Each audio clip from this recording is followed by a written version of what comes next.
हे दोस्तों, स्वागत है आपका एक बार फिर से सक्सेस कॉर्नर में। आज के इस वीडियो में हम बात करने वाले हैं भारतीय संविधान में शिक्षा यानी एजुकेशन इन इंडियन कॉन्स्टिट्यूशन के बारे में। तो इम्पोर्टेंट रहेगा ये वीडियो सीटेट के पर्पज़ से, बीएड एंट्रेंस एग्ज़ाम या फिर डीएलएड एंट्रेंस एग्ज़ाम के पर्पज़ से, और इम्पोर्टेंट रहेगा एलटी या फिर किसी और केबीएस एग्ज़ाम के पर्पज़ से। तो शुरू करते हैं आज का वीडियो। तो सबसे पहले बात करेंगे हम 1813 का चार्टर एक्ट के बारे में। तो इस पर क्यों बात कर रहे हैं, क्योंकि इससे एक प्रश्न जरूर बनता है कि किस चार्टर एक्ट के द्वारा भारत में शिक्षा पर 1 लाख रुपए खर्च करने की बात की गई थी। तो 1813 के चार्टर एक्ट द्वारा भारत में शिक्षा पर जो है 1 लाख रुपए खर्च करने की जो है बात पहली बार जो है की गई थी, और ये भारतीय संविधान का भाग है। तो इससे एक प्रश्न जो है जरूर बनता है। तो 1 लाख रुपया खर्च करने की बात जो है शिक्षा पर 1813 के जो है चार्टर एक्ट द्वारा की गई थी। तो ये क्लियर हो गया। तो अब बात करते हैं आर्टिकल 21 के बारे में। तो आर्टिकल 21 क्या कहता है, तो अगर हम संक्षेप में कहें तो आर्टिकल 21 बात करता है प्राण और दैहिक स्वतंत्रता का संरक्षण के बारे में।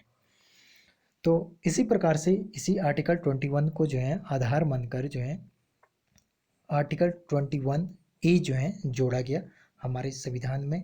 तो आर्टिकल 21 ए क्या कहलाता है, तो ये कहता है 6 से 14 वर्ष की आयु के बच्चों को निःशुल्क शिक्षा प्राप्त करने का अधिकार है। ठीक है। तो 21 का जो क है ये कहता है 6 से 14 वर्ष की आयु के जो भी बच्चे हैं उन्हें निःशुल्क और अनिवार्य शिक्षा प्राप्त करने का अधिकार है। तो ये अधिकार इन्हें मिला कैसे, तो इसके लिए भारतीय संविधान में 86वां संविधान संशोधन 2002 किया गया। तो ध्यान रखें 86वां संविधान संशोधन और ईयर है 2002। तो प्रश्न पूछा जाता है 86वां संविधान संशोधन 2002 के द्वारा भारतीय संविधान में क्या जोड़ा गया।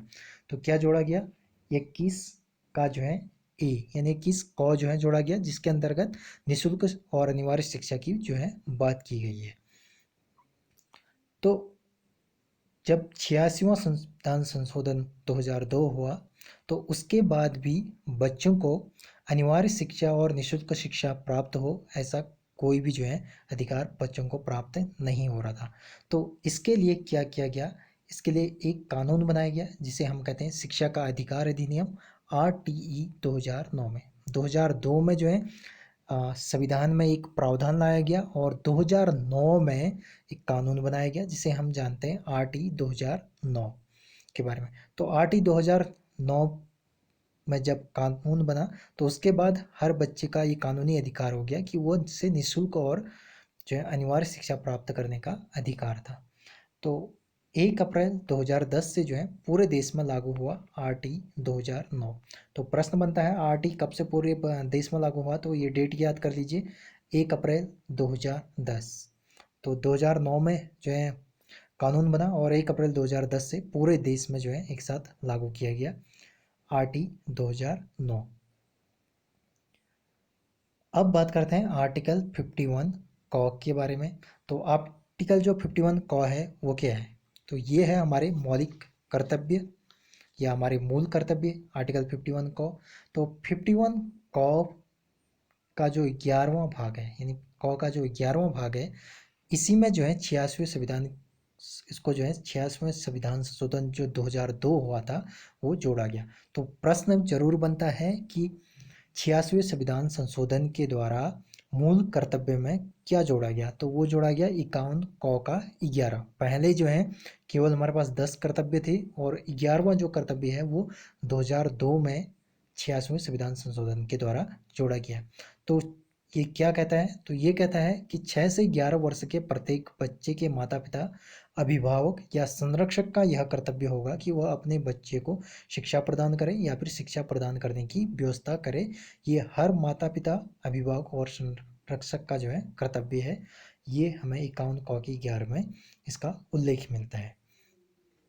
तो ये किस से ऐड हुआ था, ये 86वें संविधान संशोधन से ऐड हुआ था। तो 86वां संविधान संशोधन 2002 इम्पोर्टेंट है, जिसके द्वारा जो है एक तो 21 क जोड़ा गया, दूसरा 51 क का 11वां जो है संविधान में जोड़ा गया। तो ये थे शिक्षा से संबंधित 2 आर्टिकल। तो अगले वीडियो में हम बात करेंगे शिक्षा से संबंधित कुछ और अन्य आर्टिकल्स के बारे में। तो ये हमारा वीडियो का पार्ट फर्स्ट था। पार्ट सेकंड में हम कुछ और अदर्स आर्टिकल्स के बारे में बात करेंगे और उनसे रिलेटेड किस तरह के प्रश्न पूछे जाते हैं इसके बारे में बात करेंगे। तो आपको वीडियो कैसा लगा हमें कमेंट करके बताइए। उम्मीद करते हैं आपको पसंद भी आया होगा। तो प्लीज़ जो है चैनल को सब्सक्राइब करिए, लाइक करिए और शेयर करिए। तो मिलते हैं अगले वीडियो में, तब तक के लिए धन्यवाद, नमस्कार।